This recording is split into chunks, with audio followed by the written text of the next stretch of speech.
I miss you all so much. I thought that I would record a little circle time so that we can all be together even when we're all apart. So my daughter Beatrice is going to be my video girl over there for us. So I thought we would start with our good morning song. I've been waiting for you to come to this place. Really, I'm still waiting for you to come to this place. Wherever you are, I've been waiting for you to come to this place.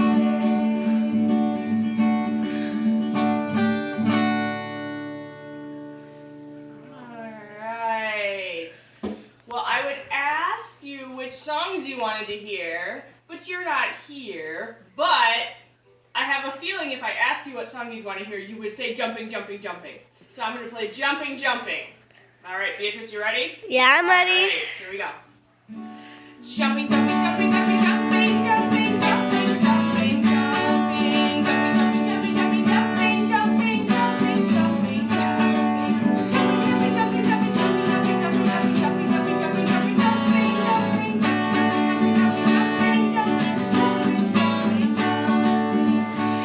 What else should we do, girls? Hopping. Hopping, hopping, hopping, hopping, hopping, hopping, hopping, hopping, hopping, hopping, hopping, hopping, hopping, hopping, hopping, hopping, hopping. What else can we do? Spinning. Spinning, spinning, spinning, spinning, spinning, spinning, spinning.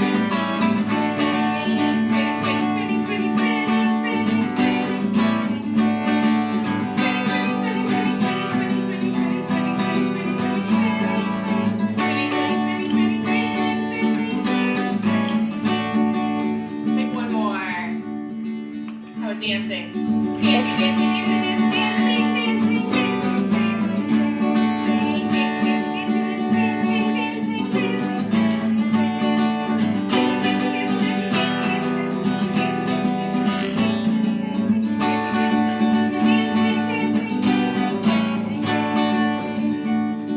sitting, sitting, sitting, sitting, sitting, sitting, sitting,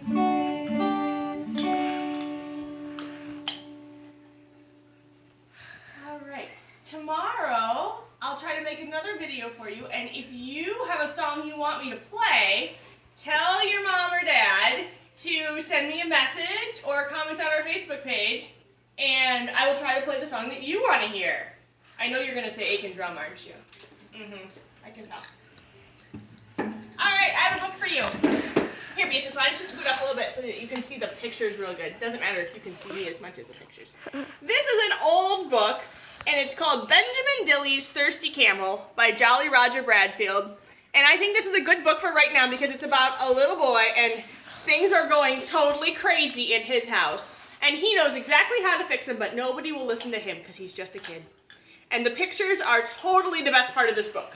Yeah. Hopefully Beatrice will be able to get the pictures in so you can see. Benjamin Dilley's Thirsty Camel. Benjamin Dilley was a little boy about the same age as most little boys. People said that Benjamin Dilley was a dreamer, but the truth was that he had a wonderful imagination. For instance, he could shut his eyes and imagine a lavender hippopotamus in a general's uniform smelling a flower, and when he opened his eyes, whoo, there would be the hippo. Really, for real, live hippopotamus in a general's uniform standing right there in front of Benjamin. Smelling a flower. He could imagine a genie in a bottle, or out of a bottle. Have you ever done that? And that genie was so real that he'd even grant Benjamin a wish. What? I want that genie. Can you tell what Benjamin's wish was in this picture? Ice cream. Let's count all the scoops. 1, 2, 3, 4, 5, 6, 7, 8. Scoop ice cream cone. cone. Good choice. Ooh, yummy. Benjamin Dilley could see almost anything with that wonderful imagination of his. A goat driving a sports car. What? Bunnies jumping on the furniture. Oh, I bet his parents didn't love that. Do they know? Or a scary witch doctor jumping rope with a snake. Creepy. Once he even imagined a friendly whale that took him clear around the world one morning, swimming so fast that Benjamin got back in plenty of time to wash his hands for lunch. The trouble was that nobody but Benjamin could see all these wonderful things. Benjamin would say, "Mom, you shouldn't work so hard. My genie would be glad to do that." But his mother would say, "Yes, dear, that's nice. Keep off the floor till it's dry, won't you, dear?" I wish I had a genie who would be glad to do things for me. Yeah. Benjamin would say, "Look, Grandpa, there's a whole platoon of soldiers standing right behind you." But Grandpa would just say, "That reminds me of the time I was in the army," and then he'd tell Benjamin all about it again. Benjamin would say, "Dad, have you ever seen a turtle in a turtleneck sweater?" But Father would just say, "No, I haven't. Have you seen the rest of my paper?" One afternoon, Benjamin Dilley was watching his father fix a leak in the pipe down in their basement. It was a small leak, just a drip now and then, but it was taking Benjamin's father a very long time. His wrench was way too big, for one thing. To pass the time, Benjamin imagined a funny old camel with glasses perched on the end of his nose. They decided to have a game of ping pong while Father worked. The camel looked quite old and rickety, but he turned out to be a very good ping pong player. Woo! "My camel says you're turning that wrench the wrong way, Dad," said Benjamin. "Your father knows what he's doing," his father started to say, but a great gush of water interrupted him, squirting from the pipe with a frightening sound all over Father and Benjamin and the basement floor. Benjamin's father struggled with the pipe, but it was no use. He just got wetter, and he dropped his wrench. The water kept spraying out of the pipe and spreading all over the basement floor. Soon it was an inch deep, and then 2 inches, and in no time it reached almost to Father's knees. "It's a regular flood!" he cried, letting go of the pipe. He splashed to the stairs and dashed up to the kitchen. Benjamin Dilley could hear his father shouting into the telephone, "Help! Send the plumber! Send 2 plumbers! Send them right away and hurry!"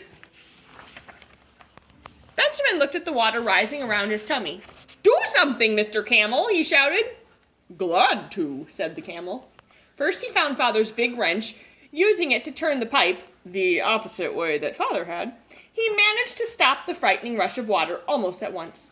Then he did a remarkable thing. What do you think he's going to do, guys? What are camels really, really good at? Any ideas? He started to drink. He drank, and he drank, and he kept on drinking. "Delicious water you have here," he said between gulps. The skinny old camel started to fill out. He reminded Benjamin of a balloon being blown up. With each gulp, he grew wider and taller, and his 2 humps even got fatter. Soon the basement was almost completely dry. The camel was licking up the last few drops under the ping pong table when both Father and Mother came rushing down the stairs carrying mops and pails. Mother was crying, "My baby, he'll drown!" "Everything's under control," the camel said quietly. Benjamin Dilley's father didn't hear him. "The water's gone," he cried. "I don't understand it." "Naturally," said the camel, "I drank it." But of course Father didn't hear. "I just don't understand," he repeated. And the next minute the plumber was banging on the kitchen door. The plumber was a big man in blue overalls. He was followed by 2 helpers carrying tools. "Where's the flood?" he shouted. "Oh, it's gone," said Father. "My camel drank it all up," said Benjamin, but nobody paid any attention to him. The plumber looked around at the dry basement. "I thought you said it was filling up with water," he grumbled. Benjamin thought he sounded a little disappointed. Finally, after searching in corners and behind things, the plumber found a small drain under the wash tubs. He scratched his head and said that somehow all that water must have gone down that little drain. "Of course," said Father. "Of course," said Mother. And that was that. It seemed impossible to Benjamin that none of the plumbers noticed his camel. Camels are pretty big, and this one with all that water in him was the fattest, bulgiest one ever. Benjamin thought that if the plumber was able to see that tiny drain under the wash tub, certainly he should be able to see a great big camel. Just to check, he imagined a whole tree full of owls right in front of the plumber. The plumber didn't see them either. Benjamin imagined a horse playing a trombone just as loud as he could, right into the ear of the helper. The helper didn't see it. He didn't even hear it. Finally, he imagined a leprechaun who danced merrily around the basement, painting everyone blue. But they didn't even notice. Not even Mother, who always said that blue was her favorite color. When the plumbers had left, Benjamin Dilley's father gave a sigh of relief. Oh, well, that was lucky. If that little drain hadn't worked so well and all that water really would have made a mess. Benjamin patted the camel. Don't you care, he whispered. I know that you did it. That night, when he was snug in bed, Benjamin Dilley imagined the camel on one side of his bed and the genie on the other. He imagined an owl on each bedpost and some bunnies. Good night, said Benjamin. He felt sorry for all the grown-ups who couldn't see his friends. Pleasant dreams, said the camel and the genie and the owls and the bunnies. And then they all went to sleep together. And the ends. I hope you liked our story. All right, I'm going to take the phone from Beatrice now and turn it around and show you some of our animals that we've been watching. Something So let's see. really exciting has happened. Let's start out by checking on our eagles. Good morning, Mama Eagle. How are you? Mama Eagle still has 3 eggs in her nest. Not much has changed. She's just been sitting there in the rain and the snow and the warm and the sun. Sitting, sitting, sitting. How you doing, Mama Eagle? You good? All right, and then I'm going to take you over to look at some of our pets. Hi, Violet. We had some excitement in our crab cage because one of our crabs decided to change into a new shell. Let's see if we can find him. I think it was this shell. Yep. So here is our crab that moved into a new shell. So there's crab 1. And then let's see. Here's crab 2 with his fancy dinosaur shell. And I don't know where the other guy went. He was here a minute ago. There's our Krabby Crabs. I'll come back in a minute and see if they start crawling out. And Beatrice, if you can scooch over, I want to show you our tadpoles. Say good morning, tadpoles. He's under the heater. And there is one, and I don't think that one has legs yet. And let's see, here's our other little guy. Hello. Oh, and they're swimming. One of them, maybe you saw the picture that I put up on Facebook. One of them does have 2 teeny little tiny legs right underneath where his tail hooks on. Mom, like, here's But another.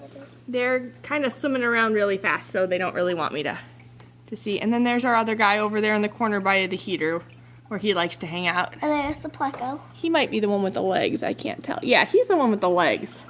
But it's going to be real hard to tell. Maybe you can see. Yeah, I see that. Anyways, when his legs get bigger, I'll take another picture so you can see him. So there's all of our animals. We're taking good care of them while you guys are at home.